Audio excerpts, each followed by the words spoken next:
السلام علیکم ورحمۃ اللہ وبرکاتہ۔ الحمد للہ رب العالمین والصلاة والسلام علی اشرف الانبیاء والمرسلین نبینا محمد وعلی آلہ واصحابہ اجمعین وبعد۔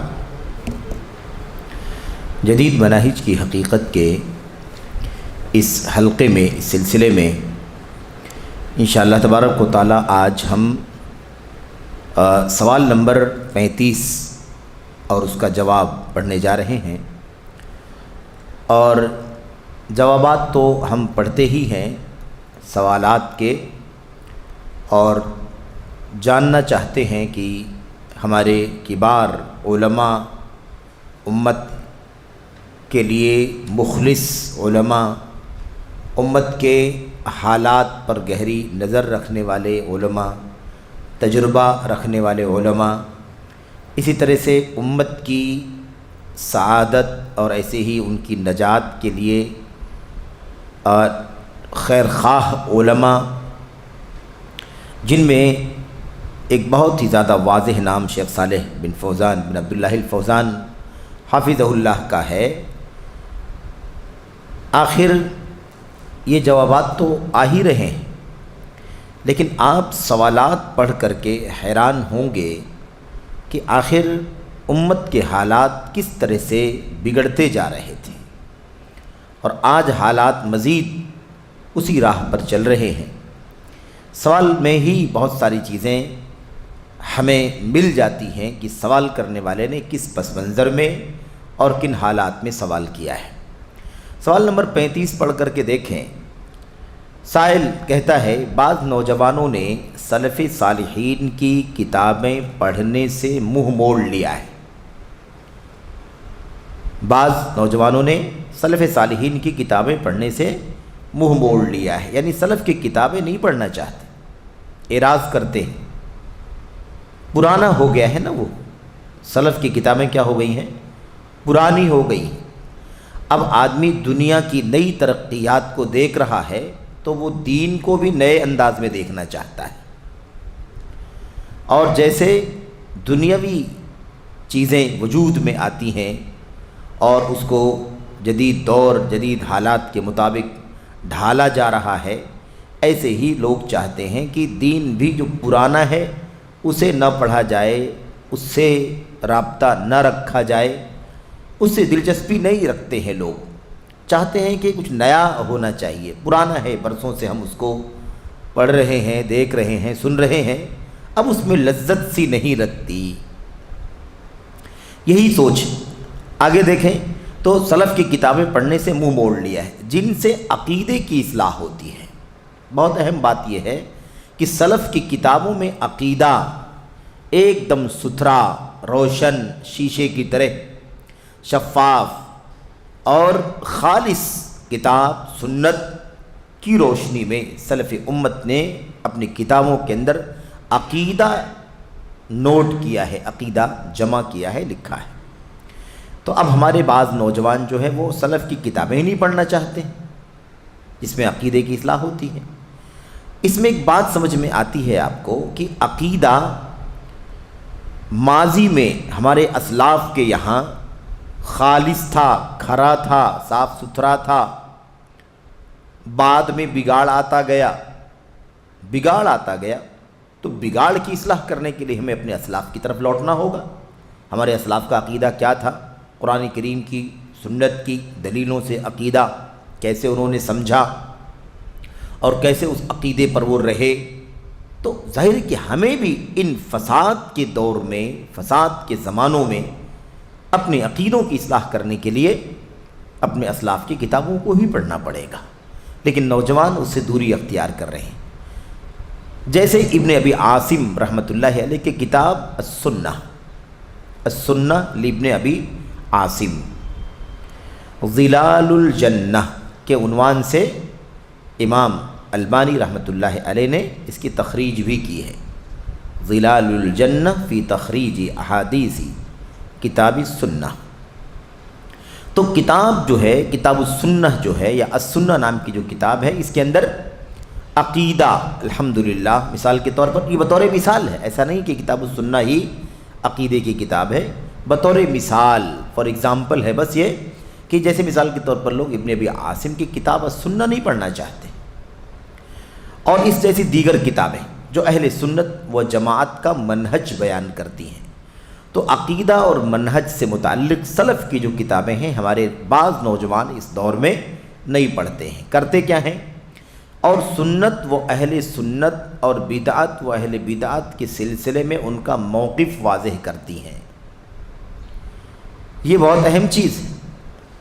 باطل کی، اہل بدعت کی یا بدعتی افکار اور نظریات کی تردید بھی ہمارے اسلاف کی کتابوں کے اندر موجود ہے۔ صحیح عقیدے کی رہنمائی، باطل عقیدے کی رہنمائی، تاکہ امت عقیدے کے مسئلے میں ایک دم روشنی میں رہے، دو راہیں پر نہ رہے، صحیح عقیدہ باطل عقیدہ گڈمڈ نہ ہو جائے۔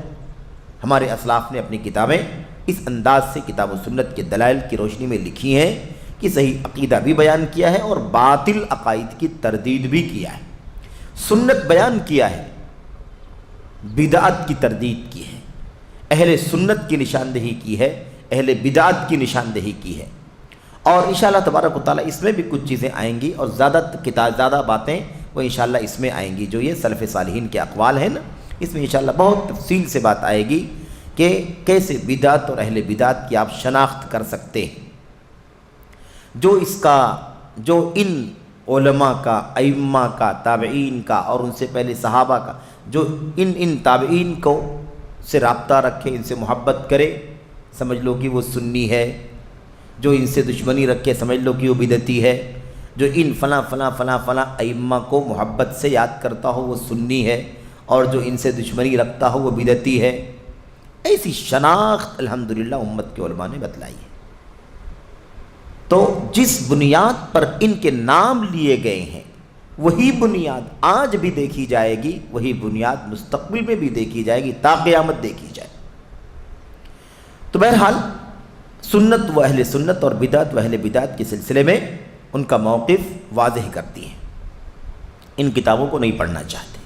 کون سی کتاب پڑھتے ہیں؟ ان لوگوں کی اور ان لوگوں کی کتابیں پڑھنے میں مشغول ہو گئے ہیں جنہیں مفکرین کہا جاتا ہے۔ مفکرین، مفکر کسے کہتے ہیں؟ جس کے پاس دنیا کی بہت ساری فنون، بہت سارے سبجیکٹ، بہت سارے ایشوز، دنیا کے بہت سارے حالات کی اسٹڈی ہو ان کے پاس، ایسے لوگوں کو مفکر کہتے ہیں۔ جو اپنی رائے، اپنی سوچ، اپنا ذہن، اپنا دماغ، اپنی لاجک کے ذریعے سے کچھ بھی بولتے ہوں، کچھ بھی باور کرانا چاہتے ہوں، کچھ بھی منواتے ہوں، کوئی بھی فکر لوگوں کو دیتے ہوں، کوئی بھی تھیوری لوگوں کے سامنے لا کر کے پیش کرتے ہوں، ایسے لوگوں کو مفکرین کہتے ہیں۔ تو مفکرین جنہیں کہا جاتا ہے ان کی کتابوں کو پڑھنے میں مشغول ہو گئے۔ اچھا، آپ کو کتاب و سنت کے اور سلف امت کے دلائل میں کہیں بھی مفکرین کا نہیں ملے گا۔ آپ کو کیا ملے گا؟ آپ کو مفسرین ملیں گے، محدثین ملیں گے، آپ کو ادباء ملیں گے، ہے کہ نہیں؟ آپ کو بلغاء ملیں گے، آپ کو اصولی ملیں گے، آپ کو عقیدے کے ماہر علماء ملیں گے، لیکن آپ کو مفکرین نہیں ملیں گے۔ کیوں معلوم آپ کو؟ اس لیے کہ مفکرین فکر کی جو بات ہے نا، فکر، غور کرنے والے، دماغ کا، لاجک کا، دانشوری کا، اپنی نظریات کا استعمال کرنے والے، اس میں سب سے بڑی مشکل یہ ہے کہ اس میں عام طور پر دلائل، اصول، حوالے ایک طرف رکھے رہتے ہیں اور آدمی اپنی لاجک کا، اپنی عقلانیت کا، اپنی دانشوری کا استعمال کرتا ہے۔ اور ظاہر ہے کہ عقل کو اللہ تبارک و تعالیٰ نے ایک نعمت کی شکل میں ہمیں دیا ہے، اس کی مدد سے ہم قرآن کو سمجھیں، سنت کو سمجھیں، حدیثوں کو سمجھیں، سلف کی سیرت کو سمجھیں، ہے کہ نہیں؟ علوم شریعت کو سمجھیں، لیکن اپنی عقلوں کو علوم شریعت پر حاکم بنا دیں، اس کی گنجائش نہیں۔ عقل اوپر رکھیں، شریعت نیچے رکھیں، اس کی گنجائش نہیں ہے۔ اس کی مدد سے سمجھیں، یہ اللہ تبارک و تعالیٰ کی بہت بڑی نعمت ہے۔ تو ایک بات یاد کریں، میں اس لیے یہ بات سوال میں ہی عرض کرنا چاہ رہا ہوں اپنے بھائیوں سے، کہ قرآن کی آیتوں میں لعلہم یتفکرون، تتفکرون، فکر کرو، غور کرو، سوچو، یہ بات قرآن و سنت میں آئی ہوئی ہے. قرآن سنت میں بات آئی ہے تاکہ تم غور کرو. تم غور کیوں نہیں کرتے؟ سوچتے کیوں نہیں؟ تو غور کرنا، فکر کرنا یہ دین کے اندر ہے. یہ کیا ہے؟ دین کے اندر ہے. کیونکہ عقل اللہ تعالیٰ نے عطا فرمائی ہے. یہ اللہ نے بھی فرمایا کہ تم سمجھتے کیوں نہیں سمجھتے. یہ اللہ نے عقل اور دانائی اور سوجھ بوجھ عطا فرمائی. تو ایسا نہیں کہ عقل اور دانائی اور سوجھ بوجھ کو ہم کنڈم کر رہے ہیں کہ سرے سے عقل کا استعمال نہیں کرنا ہے. یہ مطلب نہیں ہے اس کا تو حکم ہے. لیکن معاملہ کیا ہے؟ ان کو استعمال کر کے قرآن و سنت کو سمجھنا ہے. اوپر کتاب و سنت ہی رہیں گے، عقلیں ہماری ایک سبب اور ذریعہ رہیں گی تاکہ ہم اس کو سمجھ سکیں. سمجھ میں آ گئی الحمدللہ، اور نہیں سمجھ میں آئے گی تب کیا کریں گے؟ تب بھی ہم مانیں گے، قرآن و سنت ہی اوپر رہیں گے. یہ مفکرین جن کی بات چل رہی ہے یہ اس کی پابندی نہیں کرتے، اس دائرے میں نہیں رہتے. اور جتنی مثالیں آپ کے سامنے اس سے پہلے آئی ہیں اور ہم بار بار ذکر کرتے ہیں، ہمارے علماء ذکر کرتے ہیں کہ یہ جو عقلانی فکر بنی ہے جس کو ہم اعتزال کہتے ہیں، جدید اعتزال، نئی عقلانیت، عقل پرستی، اس حوالے سے جتنے نام آپ کے سامنے لیے جاتے ہیں، جتنے فرقے ہیں، جتنے دھڑے ہیں، جتنی ٹولیاں ہیں، اور ان کے بانیان جو ہیں یا ان کے افراد جو ہیں، ان سب کے یہاں ایک عام بات ہے کہ وہ مفکر تو ہیں لیکن اسی معنی میں مفکر ہیں کہ وہ قرآن و سنت کی بالادستی بھی ختم کر دیتے ہیں. آسانی کے ساتھ بڑی جرأت سے تعویل کر دیتے ہیں آیتوں کی، بڑی جرأت سے انکار کر دیتے ہیں احادیث کو، بڑی جرأت سے ٹھکرا دیتے ہیں اللہ کے نبی صلی اللہ علیہ وسلم کے فرامین کو، بڑی جرأت سے رد کر دیتے ہیں، ریجیکٹ کر دیتے ہیں اللہ تبارک و تعالیٰ نے جو انبیاء کو معجزات عطا فرمائے ہیں ان کو. تو یہ تفکیر، یہ مفکرین جو ہیں، اس طرح سے غور و فکر کرنے کی شریعت اسلامیہ میں کوئی گنجائش نہیں. غور و فکر کرنے کی گنجائش ہے بلکہ اس کا حکم ہے، لیکن یہاں تک کہ ہم اس کا استعمال کر کے، اللہ کی اس نعمت کا استعمال کر کے اللہ کے پیغام کو سمجھیں. لیکن حاکم بنا دیں کہ جو سمجھ میں آئے گا اسی کو مانیں گے، بقیہ کو نہیں مانیں گے، یہ تو تفکیر نہیں ہے، یہ تو انحراف ہے، یہ تو ضلالت ہے، یہ تو گمراہی ہے.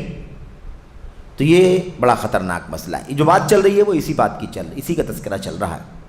کیا کہا؟ مفکرین جنہیں کہا جاتا ہے ان کی کتابیں پڑھنے میں مشغول ہو گئے ہیں. اور اسی لیے جب آپ مفکرین کی کتابیں پڑھیں گے نا تو آپ دیکھیں گے کہ توحید کا جنازہ بھی نکال دیا ہے. سمجھ لیا آپ نے؟ کیونکہ ان کی فکر میں توحید نہیں بیٹھتی. ان لوگوں نے اپنی عقل کو اتنا زیادہ حیثیت دے دی ہے کہ عقل کے سامنے کتاب اللہ کے نصوص کی کوئی قیمت نہیں، سنت رسول کی دلائل کی حدیثوں اور دلیلوں کی کوئی قیمت نہیں، سلف امت کے موقف اور اسٹینڈ کی کوئی قیمت نہیں. ہماری عقل اور دانش میں جو کچھ سمجھ میں آتا ہے ہم اسی کو مانتے ہیں. اس حوالے سے بہت ساری مثالیں آ بھی چکی ہیں اور بہت ساری مثالیں آئیں گی کہ مفکرین نے کس طرح سے بہت ساری مسلمات کا انکار کر دیا ہے، ٹکرا دیا ہے. کہتے ہیں نیز ان دعات کی کتابیں پڑھ رہے ہیں جن کی باتوں میں کتب سلف کے منافی امور پائے جاتے ہیں. یعنی یہ لوگ کیا کر رہے ہیں؟ بعض نوجوان ایسے داعیوں کی کتابیں پڑھ رہے ہیں جن کی کتابوں میں سلف صالحین کی کتابوں کے خلاف باتیں پائی جاتی ہیں. سلف صالحین کے عقیدے اور منہج کے خلاف باتیں پائی جاتی ہیں. ایسی کتابوں کو یہ پڑھتے ہیں اور وہ اس کے مخالف باتیں ثابت کرتی ہیں. یعنی ایسی کتابیں پڑھتے ہیں جو کتابیں سلف صالحین کے عقیدے کے خلاف باتیں ثابت کرتی ہیں. یعنی سلف صالحین کی کتابیں الگ موقف اور مفکرین کی کتابیں الگ موقف بتلاتی ہیں. ایسی کتابوں کو بھی پڑھتے ہیں. آپ ان نوجوانوں کو کیا رہنمائی فرمائیں گے؟ شیخ صالح فوزان سے سوال ہے کہ ایسے نوجوانوں کو آپ کیا رہنمائی فرمائیں گے؟ اور انہیں کن سلفی کتابوں کے پڑھنے کی نصیحت کریں گے جن پر عقیدے کی اصلاح کا دار و مدار ہے؟ عقیدے کی اصلاح جس پر ڈیپینڈ ہے، ایسی کون سی کتابوں کے پڑھنے کی آپ نصیحت کریں گے؟ اب یہ سوال ہے، شیخ صالح فوزان اس کا جواب دے رہے ہیں حافظہ اللہ، کہتے ہیں جب ہم جان چکے ہیں کہ عقیدہ کے سیکھنے اور اس کے تئیں انسان پر جو کچھ واجب ہے ان تمام چیزوں کا علم حاصل کرنے پر خصوصی توجہ دینا ضروری ہے، یعنی ہم اس بات کو اچھی طرح سے جان چکے ہیں کہ عقیدے کا علم حاصل کرنا ہے نا، عقیدہ سیکھنا، عقیدے کا علم حاصل کرنا اور عقیدے کے بارے میں انسان کے لیے جو کچھ ضروری ہے ان تمام چیزوں کا علم حاصل کرنا ضروری ہے، اس پر توجہ دینی چاہیے خصوصی طور پر۔ تو اب سوال یہ پیدا ہوتا ہے کہ وہ کون سے مصادر ہیں جن سے عقیدہ لیا جائے؟ مصادر، سورسز، کون سے وہ سورسز ہیں جہاں سے ہم عقیدہ حاصل کریں گے، عقیدہ کہاں سے سیکھیں گے؟ مفکرین کی کتابوں سے فکر آئے گی نا، مفکرین کی کتابوں سے عقیدہ نہیں آئے گا۔ مفکرین کی کتابوں سے جو عقیدہ آئے گا وہ باطل عقیدہ آئے گا، غلط عقیدہ آئے گا، کیونکہ عقیدے کا سورس ہماری اور آپ کی عقل نہیں۔ ہماری عقل، آپ کی عقل، کسی کی عقل زیادہ ہے، کسی کی کم ہے، کوئی زیادہ تیز ترار ہے اور کوئی اس سے کم ہے، لیکن عقیدہ عقلوں سے نہیں ملے گا۔ کسی کی عقل سے کوئی عقیدہ نہیں نکالا جا سکتا ہے۔ عقیدہ وہ ہے جو اترا ہوا ہے قرآن میں، عقیدہ وہ ہے جو اترا ہوا ہے نبی کریم صلی اللہ علیہ وسلم کی سنت میں، اور عقیدہ وہ ہے جو اتری ہوئی کتاب اور اتری ہوئی سنت کے مطابق ہمارے اسلاف نے، صحابہ، تابعین، تبع تابعین نے سمجھا ہے اور اسے انہی باتوں کو کتابوں میں لکھا گیا ہے۔ عقیدہ وہاں سے ملے گا۔ تو شیخ صالح فوزان کہہ رہے ہیں، اسی بات کا جواب ہے نا، کیا کہا کہ ابن ابی عاصم کی کتاب السنہ کو نہیں پڑھتے ہیں اور اس طرح کی اور کتابوں کو نہیں پڑھتے ہیں، مفکرین کی کتابیں پڑھتے ہیں۔ تو مفکرین کی کتابوں سے عقیدہ کیسے حاصل ہوگا؟ شیخ صالح فوزان کہتے ہیں کہ کون سے سورسز ہیں جہاں سے عقیدہ لیا جائے، یعنی کون لوگ ہیں جن سے عقیدے کا علم حاصل کیا جائے۔ اب یہ سوال بڑا اہم ہے کہ عقیدے کا علم کن لوگوں سے حاصل کیا جائے اور عقیدہ سیکھنے کے لیے کون سی کتابیں ہمارے لیے سورس اور مرجع کی حیثیت رکھتی ہیں۔ اس کے بعد جواب دیتے ہوئے کہتے ہیں جن مصادر سے، یعنی جن سورسز سے عقید توحید اور عقید ایمان لیا جائے گا۔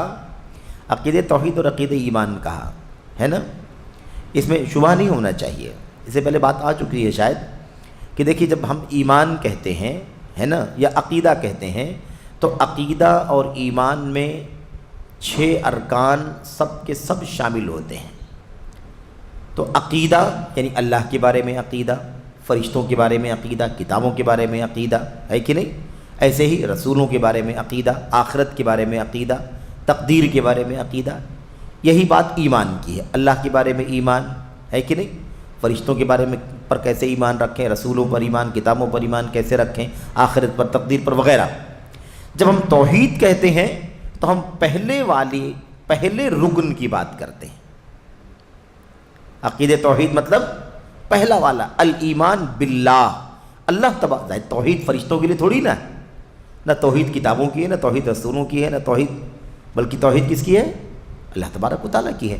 تو جب ہم اسی لیے فرق یہاں کا عقید توحید اور عقید ایمان، تو عقید توحید مطلب اللہ تبارک و تعالیٰ کی توحید کا عقیدہ، اور عقید ایمان مطلب سارے ایمانیات، فرشتوں پر، کتابوں پر، رسولوں پر، آخرت پر، اور ایسے ہی تقدیر پر، اور سب سے پہلے اللہ تبارک و تعالیٰ پر۔ تو عقید توحید کا مسئلہ ہو یا سرسری طور پر سارے ایمان کا مسئلہ ہو، یہ کہاں سے لیا جائے گا؟ کتاب و سنت اور سلف صالحین کا منہج و طریقہ، یہ سورس ہے عقیدہ حاصل کرنے کے لیے۔ عقیدہ توحید کا عقیدہ اور سارے عقید ایمان حاصل کرنے کے لیے ہمیں کتاب اللہ کو دیکھنا ہوگا، سنت رسول کو دیکھنا ہوگا، اور سلف صالحین کے منہج اور ان کے طریقے کو دیکھنا ہوگا کہ انہوں نے عقیدے کو کیسے سمجھا۔ یہ ہمارا بنیادی مرجع ہے، سورس ہے، کیونکہ قرآن کریم نے عقیدے کو خوب اچھی طرح واضح کیا ہے۔ قرآن کریم نے عقیدے کو خوب اچھی طرح سے واضح کیا ہے، خاص طور پر مکی صورتوں کو دیکھو، مکی صورتوں کو دیکھو، مکی صورتوں کو آپ دیکھیں گے تو آپ کو مطلب کثرت سے ایمانیات اور عقائد کا ہی مسئلہ ملے گا مکی صورتوں کے اندر، کیونکہ نبی کریم صلی اللہ علیہ وسلم مکے میں 13 سال رہے، اور ظاہر بات ہے کہ سب کفار، مشرکین اور اس طرح کے لوگوں سے مستقل طور پر سابقہ رہا، اور اللہ تبارک و تعالیٰ نے ان کو کفر و شرک وغیرہ سے، بدعقیدگی سے نکال کر ایمان خالص، توحید خالص پہنچ جائے، ان کو اس کی رہنمائی ہو جائے، اس لیے کثرت سے عقیدے اور ایمان کی باتیں مکی صورتوں کے اندر اتری ہیں۔ مدنی صورتوں کے اندر بھی ہیں، اس میں ایسا نہیں کہ نہیں ہے اس میں، لیکن مکی صورتیں آپ کو مطلب بالکثرہ بہت زیادہ آپ کو ایمان اور عقائد کی باتیں ہی اس کے اندر ملیں گی۔ اچھا، تو سب سے پہلے قرآن کریم نے عقیدے کو خوب اچھی طرح سے واضح کیا ہے، اور اس کے خلاف یعنی عقیدے کے خلاف، منافی اور خلل پیدا کرنے والی چیزوں کو بھی بیان کیا ہے۔ دونوں ضروری بھی ہے، عقیدہ جاننے کے لیے صحیح عقیدہ جاننا کافی نہیں ہے، بلکہ صحیح عقیدہ جاننے کے ساتھ ساتھ غلط اور باطل عقیدہ بھی جاننا ضروری ہے، تاکہ یہ طے ہو جائے کہ کیا ماننا ہے اور کیا نہیں ماننا، کیا اعتراف کرنا ہے، کس چیز کو برتنا ہے اور کس چیز سے ہمیں دوری اختیار کرنی ہے۔ تو نفی بھی ضروری ہے، عقیدہ نفی اور اثبات دونوں پر مشتمل ہے، عقید توحید نفی اور اثبات دونوں پر مشتمل ہے، کیا کرنا ہے، کیا عقیدہ رکھنا ہے اور کیا عقیدہ نہیں رکھنا ہے، دونوں چیزیں۔ اسی لیے ہمیشہ علماء کہتے ہیں کہ لا الہ الا اللہ میں کلمے کی شروعات پہلے نفی سے ہوئی ہے، پہلے لا کہا گیا ہے، نہیں، تو کیا کیا نہیں چاہیے وہ پہلے ہمیں جاننا چاہیے، اور پھر اس کے بعد اللہ تبارک و تعالیٰ کی وحدانیت۔ خاص طور پر یہ اس بات کو ایسے بھی سمجھا جا سکتا ہے کہ جس ماحول میں قرآن کریم اترا، اس ماحول میں آپ جانتے ہیں کہ جاہلیت، اس کو کیا کہا جاتا ہے، جاہلیت۔ اب جاہلیت میں کفر و شرک اور ساری بدعقیدگی بھری ہوئی تھی، بھرپور طریقے سے لوگ اس پر چل رہے تھے، عمل کر رہے تھے۔ تو اب ان ساری چیزوں کی نفی اسلام کر رہا ہے، جاہلیت کو ختم کر کے اسلام آنا ہے، جاہلیت کی نفی، شرک کی، کفر کی، بدعقیدگی کی، انحرافات کی، تمام چیزوں کی نفی کر کے اسلام ایک اللہ تبارک و تعالیٰ کی بندگی اور عبادت کی دعوت دیتا ہے۔ تو اس لیے بھی ہمیں جاننا ضروری ہے کہ اسلام آیا ہی تھا غلط کو ختم کرنے کے لیے اور صحیح عقیدہ دنیا کے اندر پھیلانے کے لیے، اسلام اسی لیے آیا تھا۔ آگے کہتے ہیں کہ اس قرآن کریم نے سب کچھ بیان کیا ہے، صحیح عقیدہ بھی واضح کیا ہے، اور اس کے خلاف منافی اور خلل پیدا کرنے والی چیزوں کو بھی بیان کیا ہے۔ نیز عقیدے میں خلل پیدا کرنے والی بیماریوں کی بھی تشخیص کی ہے، یہ بہت اہم ہے نا، یعنی عقیدے کی عقیدے کا بگاڑ جو آتا ہے نا، کون سی بیماری ہے جس کی وجہ سے عقیدے میں بگاڑ آتا ہے؟ تو عقیدے میں بگاڑ آنے کے اسباب میں سے ایک سبب یہی ہے، یہ مفکرین ایک سبب ہے عقیدے میں فساد اور بگاڑ کا، کیونکہ عقل، دانشوری، اپنی خواہشات، اپنی مرضی، اپنی چاہت، اس کو اگر انسان عقیدے میں دخل دے گا تو عقیدے میں فساد آئے گا، عقیدے میں بگاڑ پیدا ہوگا۔ تو سوال یہ پیدا ہوتا ہے کہ قرآن یہ بھی بتلاتا ہے کہ کن چیزوں سے آپ جڑیں گے تو آپ کا عقیدہ خراب ہو جائے گا، اور اس میں سے ایک چیز یہ بھی ہے کہ لوگ اپنی مرضی کے مطابق عقیدہ طے کرتے تھے، اور مفکرین کا کام کیا ہے؟ قرآن و سنت کے دلائل نہیں، بلکہ ان کی اپنی رائے، ان کی اپنی سوچ، ان کا اپنا نظریہ، ان کی اپنی تھیوری، ان کی اپنی لاجک، اسی کی بنیاد پر وہ ساری باتیں کہتے ہیں۔ تو یہ خطرناک مسئلہ ہے۔ قرآن کریم نے ان بیماریوں کو بھی بتلایا ہے، تمام بیماریوں کو، جس کی وجہ سے عقیدے کے اندر خلل اور فساد آتا ہے۔ اس کے بعد سنت، یہ پہلا سورس ہو گیا، عقیدہ کہاں سے لیا جائے گا؟ قرآن کریم سے، کیونکہ قرآن نے عقیدہ بیان کیا ہے، صحیح عقیدہ، غلط عقیدہ کیا ہے اس کو بھی بیان کیا ہے، اور عقیدے میں بگاڑ کہاں سے آتا ہے اس کے سارے اسباب بھی قرآن کریم نے بیان کیے۔ باپ دادا کا دین چل، باپ دادا کے دین پر اگر آدمی چلے تو عقیدہ بگڑے گا کہ نہیں بگڑے گا؟ اسی لیے وَإِذَا قِيلَ لَهُمُ اتَّبِعُوا مَا أَنزَلَ اللَّهُ، جب ان سے کہا جاتا ہے کہ جو کچھ اللہ نے اتارا ہے اس کی پیروی کرو، قالوا، تو مشرکین کیا کہتے ہیں؟ بل نتبع ما وجدنا علیہ آباءنا، ہم تو اسی کی پیروی کریں گے، اسی کے پیچھے چلیں گے جس پر ہم نے اپنے باپ دادوں کو پایا ہے۔ ہم اللہ کی اتاری ہوئی قرآن کی آیتوں پر، نبی کی حدیثوں پر ہم ایمان نہیں لائیں گے، اس کے پیچھے نہیں چلیں گے۔ باپ دادا کو جو کرتے ہوئے ہم نے پایا ہے اسی پر ہم چلتے رہیں گے۔ دیکھا آپ نے، یہ بھی عقیدے کا فساد، عقیدے کی بگاڑ کی چیز ہے کہ نہیں ہے؟ یہ بہت اہم مسئلہ ہے۔ تو بہرحال سنت دیکھتے ہیں۔ دوسری چیز کیا ہے؟ سنت رسول سے ہمیں عقیدہ ملے گا۔ کیوں؟ اس لیے کہ آپ صلی اللہ علیہ وسلم کی سیرت میں، دعوت میں اور احادیث میں عقید توحید کو کھول کھول کر کے بیان کیا گیا ہے، آشکارا کیا گیا، یعنی کھول کر کے بیان کیا گیا ہے۔ تیسری چیز، سلف صالحین یعنی قرون مفضلہ، فضیلت والی صدیاں، فضیلت والا دور میں صحابہ رضوان اللہ تعالیٰ علیہ اجمعین، تابعین اور تبع تابعین رحمہم اللہ نے بھی قرآن کی تفسیر، سنت رسول کی شرح اور صحیح عقیدے کی وضاحت و بیان کا بخوبی اہتمام کیا ہے۔ تو عقیدے کے یہ تین بڑے سورسز ہیں، قرآن، سنت اور اس کے بعد عہد سلف، صحابہ، تابعین اور تبع تابعین۔ یہ تین سورسز ہیں، تین مراجع ہیں، مصادر ہیں جہاں سے ہم عقیدہ حاصل کریں گے، سیکھیں گے۔ کہتے ہیں لہٰذا کتاب اللہ اور سنت رسول صلی اللہ علیہ وسلم کے بعد سلف صالحین کے فرمودات کی طرف بھی رجوع کیا جائے گا۔ قرآن و سنت کی آیتیں حدیثیں دیکھنے کے بعد سلف صالحین کی فرمودات، یعنی انہوں نے جو کچھ بولا ہے، فرمودات مطلب جو کچھ فرمایا ہے، اقوال، اس کی طرف بھی رجوع کیا جائے گا۔ ان کی باتیں تفسیر قرآن، شروح احادیث کی کتابوں میں مدون و محفوظ ہیں۔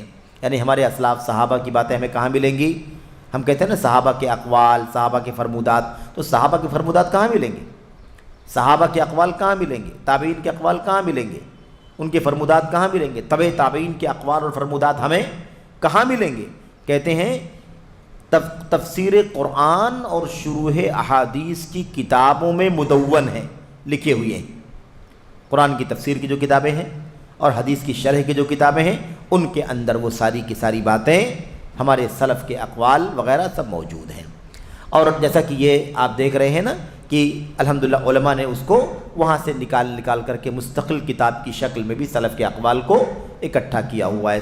صحابہ کے اقوال، تابعین کے اقوال، تبع تابعین کے اقوال، ائمہ کے اقوال، اس کو انہوں نے اکٹھا کیا ہے۔ کہتے ہیں خاص شکل میں عقیدے کی کتابوں میں بھی درج ہے۔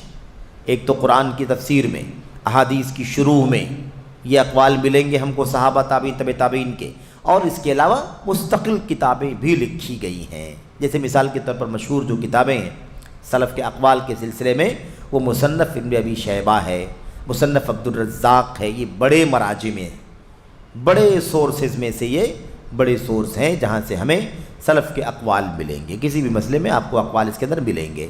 اس کے علاوہ اور بھی بہت ساری کتابیں ہیں جہاں آپ کو یہ اقوال ملیں گے۔ خیر، اب یہ ہو گئی بات پہلے ایک جواب کا، سوال کے ایک حصے کا جواب، ٹھیک ہے، کہ عقیدے کا سورس کیا ہے، ایمان کا سورس کیا ہے، کہاں سے ہم عقیدہ سیکھیں گے؟ تو مفکرین کی کتابوں سے عقیدہ نہیں ملے گا۔ عقیدہ مفکرین کی کتابوں سے نہیں ملے گا۔ مفکرین کی کتابوں میں فکر ملے گی، عقل ملے گی، ان کی دانشوری ملے گی، ان کی اپنی عقل اور دماغ کی اپج ملے گی۔ عقیدہ اس کے اندر نہیں ملے گا۔ یہ بہت اہم چیز ہے۔ اچھا، اس کے بعد دوسرا نقطہ کیا ہے کہ عقیدہ کن لوگوں سے سیکھا جائے، کن لوگوں سے عقیدہ سیکھا جائے، اس کے بارے میں کہتے ہیں رہی بات یہ کہ عقیدہ کن لوگوں سے سیکھا جائے، تو وہ اہل توحید ہیں۔ صحیح عقیدے والوں سے سیکھیں گے تو ملے گا نا۔ عقید توحید سیکھنا ہے تو عقید توحید کہاں سے ملے گا؟ توحید پرستوں سے ملے گا، جن کے پاس توحید کا علم ہے، توحید ان کی زندگی میں ہے، توحید ان کے عمل میں ہے، توحید ان کا اوڑھنا بچھونا ہے۔ وہ کہیں بھی توحید سے ایک بال کے برابر بھی ہٹنا گوارا نہیں کرتے۔ ظاہر کہ صحیح عقیدہ وہیں ملے گا۔ جو خود بد عقیدہ ہو وہ کسی کو کہاں سے صحیح عقیدہ سکھائے گا؟ جس عقیدے کا ہوگا وہی عقیدہ بتلائے گا۔ اسی لیے غلط عقیدے والے کے پاس جا کر کے عقیدہ سیکھنا یہ حرام ہے اسلام کے اندر، اس لیے کہ وہ فاسد عقیدہ بتلائے گا، غلط عقیدہ، اس کا عقیدہ غلط ہے تو غلط رہنمائی کرے گا وہ۔ اس لیے صحیح عقیدہ سیکھنے کے لیے ہمیں عقیدے کا علم جن کے پاس صحیح طور پر ہے انہی کے پاس جانا ہے۔ تو عقید توحید اہل توحید سے سیکھا جائے گا۔ علماء توحید ہیں جنہوں نے اس عقیدے کو بھرپور پڑھا ہے۔ کون ہیں وہ؟ کہتے ہیں عقیدے علماء توحید ہیں جنہوں نے اس عقیدے کو بھرپور پڑھا ہے اور اسے خوب اچھی طرح سمجھا ہے، اور یہ علماء الحمدللہ بالخصوص اس ملک توحید میں موجود اور متوفر ہیں۔ سعودی عرب میں، کہاں؟ اپنے ملک کی بات کر رہے ہیں، سعودی عرب کی بات کر رہے ہیں شیخ صالح فوزان کہ اللہ کے فضل و کرم سے جس عقیدے کو سیکھنے کی آپ بات کر رہے ہیں وہ توحید کے علماء سکھائیں گے آپ کو۔ اور پھر چونکہ سعودی عرب میں بیٹھ کے بات ہو رہی تھی، سوال کا جواب سب، تو شیخ صالح فوزان نے کہا کہ اللہ کا شکر ہے کہ صحیح عقیدے والے علماء ہمارے اس ملک کے اندر موجود ہیں اور اویلیبل ہیں، فراہم ہیں۔ آپ کو صحیح عقیدہ توحید سیکھنے کے لیے دنیا کے کسی اور علاقے کا چکر لگانے کی ضرورت نہیں ہے، صحیح عقیدے کے علماء ہمارے یہاں موجود ہیں۔ تو میرے بھائیوں یہ خاص بات ہے۔ اچھا، کیونکہ اس ملک کے علماء کے یہاں بالخصوص اور مسلمانوں کے استقامت پر گامزن علماء کے یہاں بالعموم، یعنی کیا مطلب؟ ایسا نہیں ہے کہ شیخ صالح فوزان یہ کہہ رہے ہیں کہ بھائی صحیح عقیدے کے علماء خالی ہمارے اس ملک میں موجود ہیں، یہ نہیں کہہ رہے۔ وہ یہ کہہ رہے ہیں کہ بھئی آپ اس ملک کے لوگوں کو اگر عقیدہ سیکھنا ہی ہے تو الحمدللہ صحیح عقیدے کے، صحیح توحید کے علماء ہمارے اس ملک کے اندر موجود ہیں۔ تو اس ملک میں جو علماء توحید کے موجود ہیں وہ ہیں، عقیدہ ان سے بھی لیا جائے گا، اور پوری دنیا میں جہاں بھی صحیح عقیدے والے موجود ہیں ان سے بھی علم لیا جائے گا عقیدے کا۔ اسی لیے آگے کہہ رہے ہیں کیونکہ اس ملک کے علماء کے یہاں بالخصوص خصوصیت کے ساتھ اور مسلمانوں کے استقامت پر گامزن علماء، یعنی پوری دنیا میں مسلمانوں کے وہ علماء جو استقامت والے ہیں، صحیح عقیدے صحیح منہج پر چل رہے ہیں، ان سے کیا کیا جائے گا؟ کہتے ہیں ان کے یہاں بالعموم عقید توحید کا خاص اہتمام ہے۔ آج اگر ہم اپنے ملک وطن عزیز ہندوستان کی سرزمین پر ماضی سے لے کر کے حاضر تک، اور ایسے ہی مستقبل بھی رہے گا انشاءاللہ تبارک و تعالی، اللہ کی ذات سے امید ہے اور وعدہ ہے اللہ تعالیٰ کا، اگر آپ اسلام سے نسبت رکھنے والے لوگوں یا جماعتوں یا فرقوں کا اگر آپ سرسری طور پر جائزہ لیں تو آپ کو پورے وطن عزیز متحدہ ہندوستان جس میں بہت سارے ممالک تھے، ان سارے علماء میں، سارے لوگوں میں، سارے مسلمانوں میں واحد جماعت اہل حدیث ہے جن کے یہاں الحمدللہ عقیدے کی ٹھوس کتابیں موجود ہیں۔ قرآن سنت کے دلائل، سلف امت کے اقوال کی روشنی میں عقیدے کی کتابیں مرتب کی گئی ہیں، لکھی گئی ہیں۔ باطل عقائد کی تردید کی گئی ہے، شرک کی، کفر کی، نفاق کی، بدعات کی اور دیگر انحرافات کی تردید کی گئی ہے۔ آپ کو یہ امتیاز اللہ کے فضل و کرم سے وطن عزیز کے اندر جماعت اہل حدیث کے علماء کے یہاں یہ چیز ملے گی۔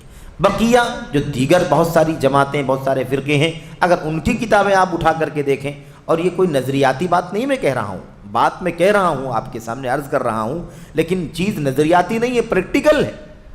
لوگوں کے پاس لائبریریاں ہیں، لوگوں کے پاس ویب سائٹیں ہیں، لوگوں کے پاس بہت ساری سورسز ہیں جہاں کوئی بھی آدمی دنیا کا جا کر کے دیکھ سکتا ہے کہ فلاں فلاں فرقوں کے یہاں، فلاں فلاں پارٹیوں کے یہاں عقیدے کے سلسلے میں کون کون سی کتابیں پائی جاتی ہیں، ان کے ہاں کون سا عقیدہ پایا جاتا ہے۔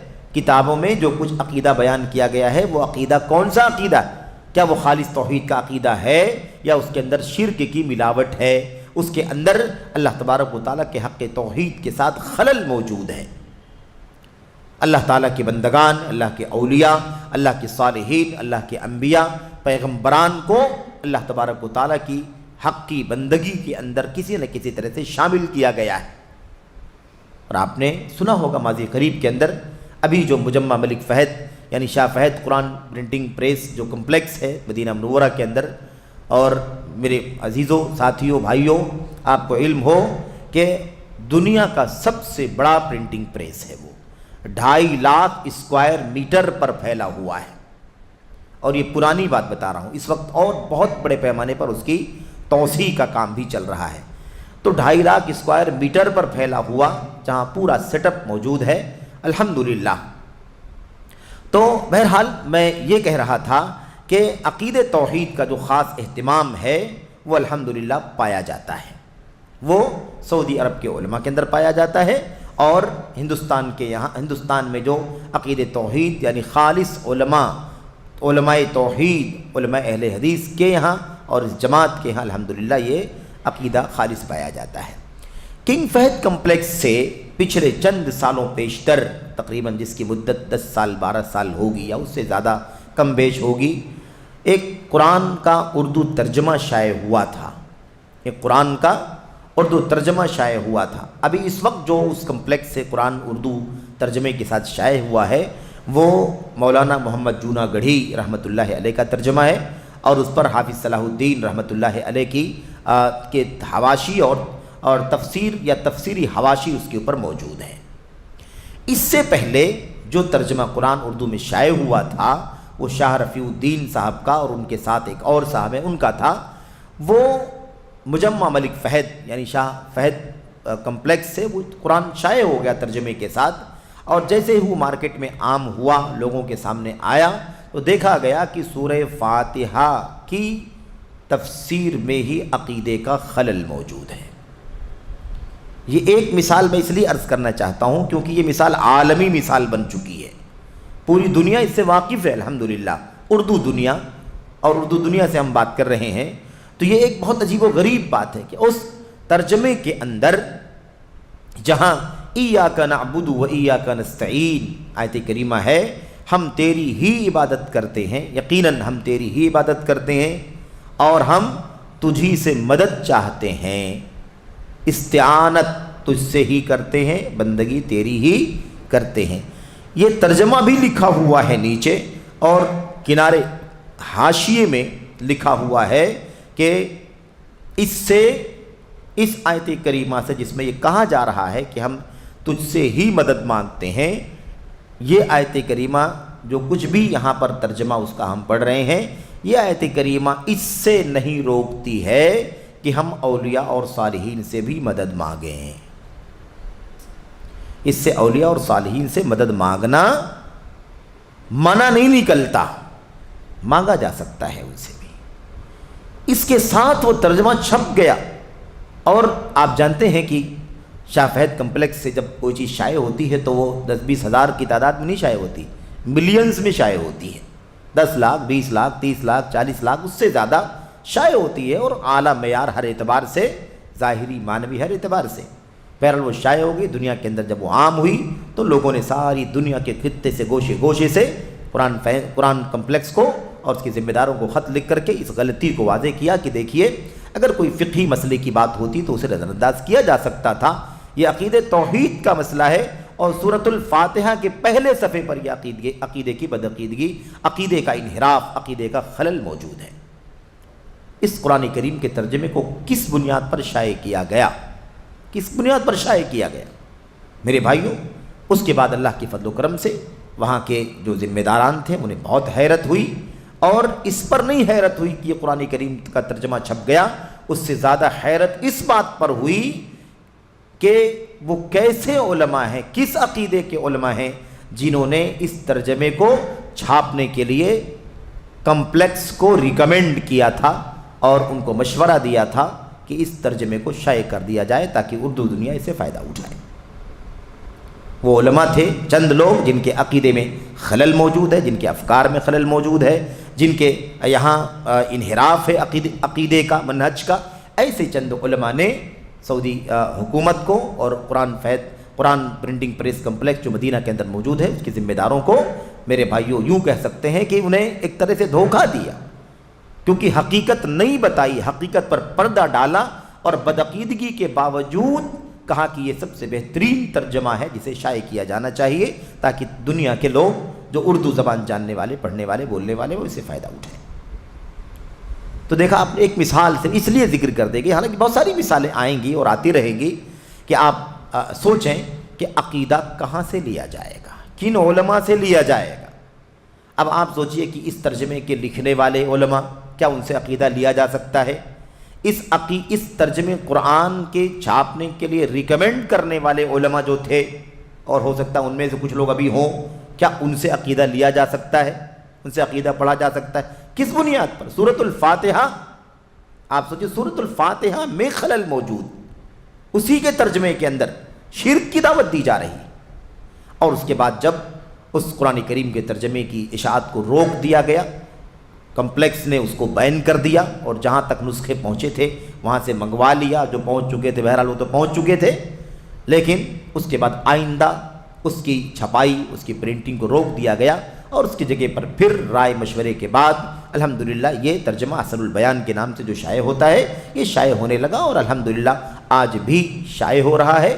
دیکھیے انسانی کمیاں، انسانی غلطیاں ہونا ایک الگ چیز ہے، لیکن ایک عقیدے کا فساد، آیت کریمہ ایاک نعبد و ایاک نستعین، جب اللہ تعالیٰ تاکیدی طور پر کہتا ہے کہ ہم تیری ہی عبادت کرتے ہیں، ہم تجھی سے مدد چاہتے ہیں، تو پھر اس تاکیدی استعانت صرف اللہ تبارک و تعالیٰ سے کیا جائے گا۔ آخر اس میں کون سی گنجائش نکلتی تھی کہ حاشیے میں لکھا گیا کہ اللہ تعالیٰ کے اولیاء اور صالحین سے بھی مدد مانگی جا سکتی ہے؟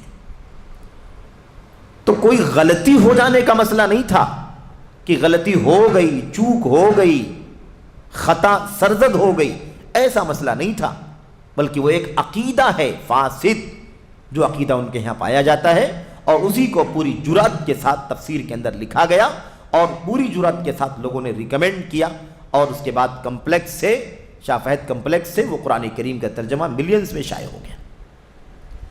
ورنہ ایسی بات نہیں ہے کہ قرآن کریم کی تفسیر ہے، یا مثال کے طور پر احادیث کی شرح ہے، یا اور کوئی کتاب لکھنے والا لکھتا ہے تو اس کے اندر بحیثیت بشر، بحیثیت انسان غلطی ہو سکتی ہے، اور ان غلطیوں کے بارے میں جب بتایا جائے کہ بھئی آپ نے یہاں آپ سے چوک ہو گئی، یہاں آپ سے غلطی ہو گئی، تو ذمہ داری یہ بنتی ہے اس مفسر کی یا اس شارح حدیث کی کہ فوری طور پر اس کا رجوع کرے، اور اس سلسلے میں معلومات لے کر کے، پڑھ کر کے، وسیع طور پر ہے نا، پھر اس غلطی کی اصلاح کر لے، آئندہ ایڈیشن میں اسے ختم کر دیا جائے۔ تو اس طرح تو ہوا ہے، اور میں آپ کو بتاؤں کہ اس کے بعد پھر اس ترجمے قرآن پر بھی لوگ کافی اعتراض کرتے رہے، لیکن اللہ کے فضل و کرم سے چونکہ ترجمہ ایک توحید پرست عالم دین کا ترجمہ ہے، اور اللہ کے فضل و کرم سے وقت کے ایک چوٹی کے عالم اور امام کا اس کے اوپر حاشیہ ہے، الحمدللہ آج بھی وہ شائع ہو رہا ہے، لوگ فائدہ اٹھا رہے ہیں، اور نہایت ہی سلیس اور آسان اور مختصر اور ساتھ ہی ساتھ جامع، اس کا کوئی بدل آپ کو اس حیثیت کا نہیں مل پائے گا۔ اس وقت ایسی صورتحال ہے اللہ کے فضل و کرم سے۔ تو بہرحال میں یہ کہہ رہا تھا کہ یہ بات آپ ذہن میں رکھیں کہ عقیدہ کہاں سے پڑھا جائے، عقیدہ کن لوگوں سے سیکھا جائے گا۔ یہاں مسلمانوں کے استقامت پر گامزن علماء کے یہاں بالعموم عقیدہ توحید کا خاص اہتمام ہے، وہ اسے پڑھتے اور سمجھتے ہیں۔ الحمدللہ آج ہمارے مدارس میں ہے نا، بچپن سے جب بچہ 4-5 سال کا ہوتا ہے اسی وقت سے عقیدہ توحید کی تعلیم دی جاتی ہے، عقیدہ توحید کی تعلیم دی جاتی ہے۔ اپنا عقیدہ سیکھیے، اپنا عقیدہ سیکھیے، یہاں سے شروعات ہوتی ہے، سوال جواب کی شکل میں عقیدہ توحید پڑھایا جاتا ہے، سکھایا جاتا ہے۔ اس کے آگے بڑھتے ہیں تو اس سے اونچی کتاب، اس کے آگے بڑھتے ہیں تو اس سے اونچی کتاب، ایسے ہی گزرتے ہوئے اپنا عقیدہ سیکھیے۔ تقویۃ الایمان، کتاب التوحید، الاصول الثلاثہ، القواعد الاربع، عقیدہ واسطیہ، عقیدہ تحویہ، عقیدہ حمویہ، اور اس کے علاوہ اور بڑی بڑی کتابیں الحمدللہ پڑھائی جاتی ہیں۔ یہ ہمارا امتیاز ہے ساری دنیا کے اندر، کتاب و سنت سے نکلنے والا، سلف امت سے نکلنے والا جو ستھرا عقیدہ ہے، اسی عقیدے کو پڑھنا پڑھانا ہمارا مشن ہے، اور الحمدللہ ہم اسی کو بولتے ہیں، اسی کو لکھتے ہیں، اسی کو سیکھتے سکھاتے ہیں، اور اسی کو ساری دنیا کے سامنے عام کرتے ہیں۔ یہ ہمارا امتیاز ہے۔ تو بہرحال لوگوں کے سامنے اس کی وضاحت کرتے اور اس کی دعوت دیتے ہیں۔ کہتے ہیں اسی بنیاد پر اہل توحید اور علماء توحید جو صحیح سالم اور ستھرے عقیدے کے حامل ہیں، انہی سے عقیدہ توحید کا علم لیا جائے گا۔ بدعقیدوں سے عقیدے کا علم نہیں لیا جا سکتا، کیونکہ بدعقیدگی میرے بھائیوں ایسی چیز ہے کہ وہ لامحالہ سیکھنے والوں کے ہاں شامل ہو جائے گی، اس لیے اس میں بالکل بھی سرے سے کوئی نرمی، سرے سے کوئی رواداری، سرے سے کوئی سمجھوتا نہیں کیا جا سکتا۔ عقیدہ ہے یہ، اس کا سودا، اس میں خطرہ مول لے لینا، اس میں جوخم مول لینا یہ بالکل بھی درست نہیں ہے۔ دوسرے مسائل میں ٹھیک ہے نرمی ہو سکتی ہے، لیکن عقیدہ توحید کے جو ٹھوس علماء ہیں انہی سے لیا جائے گا۔ یہ دوسرے حصے کا جواب ہو گیا۔ اس کے بعد تیسرا مسئلہ یہ جو پوچھا گیا تھا کہ ہمارے نوجوان جو ہیں وہ ان کتابوں کو نہیں پڑھتے ہیں، ان لوگوں سے عقیدہ نہیں سیکھتے ہیں، بلکہ ان لوگوں کی کتابیں پڑھ رہے ہیں جنہیں مفکرین کہا جاتا ہے۔ مفکرین ہے نا، تو یہ کون لوگ ہیں اور کیا حقیقت ہے اس کی، اور ان کی کتابیں اگر پڑھیں گے تو ملے گا کیا، ان کی کتابیں اگر ہم پڑھیں گے تو ہمیں کیا ملے گا، اس پر گفتگو کر رہے ہیں شیخ صالح فوزان۔ کہتے ہیں اس کے برعکس عقیدے سے صرف نظر کر کے، یعنی عقیدے سے ہے نا، عقیدے کو نظر انداز کر کے عام ثقافت کی کتابوں، یعنی عام معلومات کی کتابوں اور ادھر ادھر سے درآمد کردہ، یعنی ادھر ادھر سے باہر سے یہاں وہاں سے اندر لائی ہوئی کتابیں، کیونکہ سعودی عرب کے اندر بات کر رہے ہیں شیخ صالح فوزان، اس لیے یہ کہہ رہے ہیں بھئی یہاں تو الحمدللہ عقیدہ ہے، عقیدے کے علماء ہیں اور پوری منسٹری ہے، پورا نظام ہے، یہاں کوئی مسئلہ ہے نہیں۔ تو اب ادھر ادھر سے درآمد کردہ افکار، یعنی دوسرے ملکوں سے باہر سے اندر لائے ہوئے افکار، نظریات کی کتابیں پڑھنے سے کچھ بھی فائدہ نہیں ہوگا۔ اب باہر سے جو افکار و نظریات آئے ہیں وہ کیا آئے ہیں؟ ظاہر ہے کہ باہر سے تصوف آیا، باہر سے رافضیت آئی، باہر سے شیعیت آئی، باہر سے خروج آیا، باہر سے تصوف آیا، باہر سے اخوانیت آئی، باہر سے تبلیغی جماعت کے جو نظریات اور عقائد ہیں وہ آئے، یہ سب داخل ہوئے کہ نہیں داخل ہوئے؟ تو شیخ صالح فوزان کہہ رہے ہیں کہ باہر سے جو اندر لائے جا رہے ہیں ان سے جو ان کتابوں سے جو باتیں ہم کو ملیں گی وہ باتیں کیا ہوں گی؟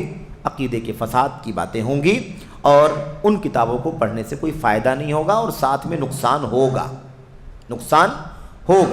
سب سے بڑا نقصان یہ ہوگا کہ آدمی عقیدے کی کتابوں کو پڑھنے سے دوسری کے مقابلے میں دوسری کتابیں پڑھنے میں مشغول ہو جائے گا، اور پھر دنیا کے حالات، عام معلومات، عام ثقافہ، دنیا میں کیا ہو رہا ہے، فلاں ملک میں کیا ہو رہا ہے، فلاں ملک میں کیا ہو رہا ہے، اس ملک کے سیاسی حالات کیا ہیں، اس ملک کے سیاسی حالات کیا ہیں، وہاں کون سی پارٹیاں جھگڑ رہی ہیں، وہاں کون سے احزاب میں ٹکراؤ چل رہا ہے، کون طاقت میں ہے، کون کمزور ہے، مثال کے طور پر کون فاتح ہو سکتا ہے، کون مفتوح ہو سکتا ہے، یہ ساری جو باتیں ہیں ان چیزوں میں نوجوانوں کی دلچسپی بھی زیادہ ہوتی ہے۔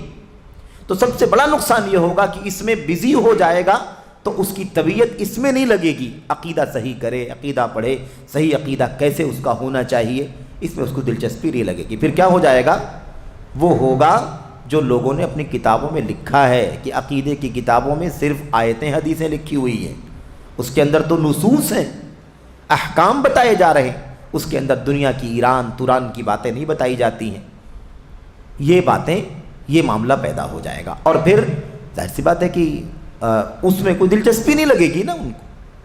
اسی لیے مشغول کرنا بھی بہت بڑا دھوکہ ہے، کسی چیز سے ہٹا کر کسی چیز میں مشغول کر دینا، اس کا ذہن لگ جائے، اس کا دل لگ جائے، اس کی سوچ اسی میں مشغول ہو جائے، یہ سب سے بڑا خطرناک مسئلہ ہے۔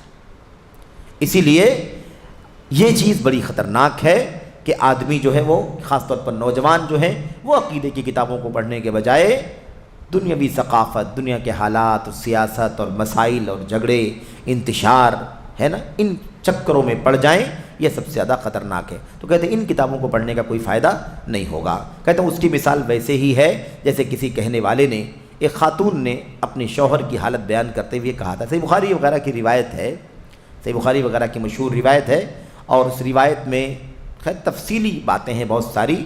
اس میں یہ ہے کہ 11 عورتیں اکٹھا ہوئیں اور ان لوگوں نے آپس میں طے کیا کہ آج ہم میں سے ہر ایک عورت اپنے شوہر کے حالات سب کے بیچ میں بیان کرے گی۔ ہر عورت اپنی شوہر کے حالات بیان کرے گی، میرا شوہر ایسا ہے، دوسری بتائے گی میرا شوہر ایسا ہے، تیسری بتائے گی میرا شوہر ایسا ہے۔ اس طرح ساری عورتوں نے آپس میں بات بیان کی۔ خیر وہ ایک لمبا واقعہ ہے، اس میں جائیں گے تو وقت چلا جائے گا، پھر انشاءاللہ کسی موقع پر بات کریں گے، لیکن وہ حدیث بڑی عظیم الشان ہے۔ حسن معاشرت کے سلسلے میں ایک بڑی عظیم الشان حدیث ہے، اس کو حدیث ام زرع کہتے ہیں، حدیث ام زرع، کیونکہ ان 11 عورتوں میں سے ایک عورت وہ تھی جس کا نام ام زرع تھا۔